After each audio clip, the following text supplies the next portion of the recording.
My name is Chanel Russ, and I am a landscape architect.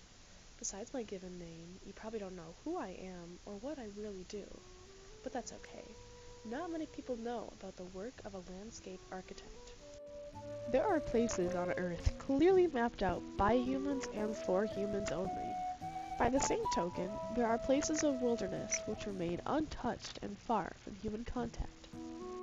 Alan Weissman discusses in his book, The World Without Us, what would happen if humans suddenly disappeared from Earth. Well, man-made structures would decompose and be taken over by plants, animals, and natural processes. Right now, we are the ones taking over. How is needed change facilitated, and what does it look like? This graphic shows two extremes. First, we see pure, green, healthy wilderness. Then we see dirty, gray, unhealthy industrialization.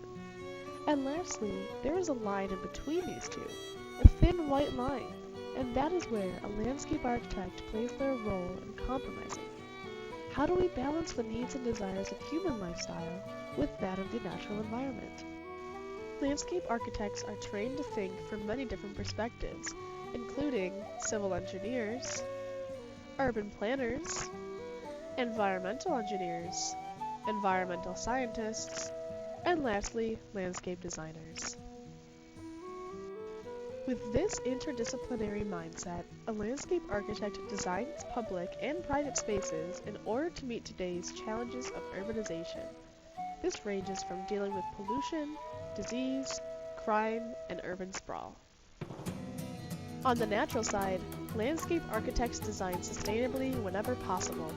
This includes utilizing renewable energy, bioremediation, green roofs, and watershed management. Once again, landscape architects are the connecting piece between wilderness and industrialization. Let's see how landscape architects have changed the world. First, we have Central Park in New York City. This was designed by the father of landscape architecture, Frederick Law Olmsted. It prepared for urbanization, dealt with pollution, encouraged democracy, and met the needs of working people. Foresight in landscape design is very important.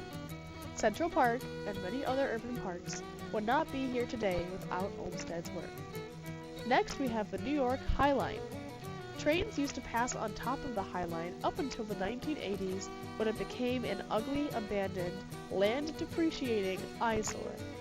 Advocating against its demolition, landscape architects and other visionaries saw the potential in the space. After over a decade of advocacy, the High Line was made into an urban pedestrian paradise. Across the ocean in Spain, the Madrid Rio Park was designed to connect urban spaces across the Manzanares River. Created for people, not cars, this urban area connects communities and creates opportunities for all citizens, while also protecting the waterway it is built upon. Lastly, we return to New York's Central Park. One entrance to the park is named Columbus Circle. This heavily trafficked junction used to be a scary and vulnerable place for pedestrians. Now, it is a friendlier space that gladly connects the city to the park.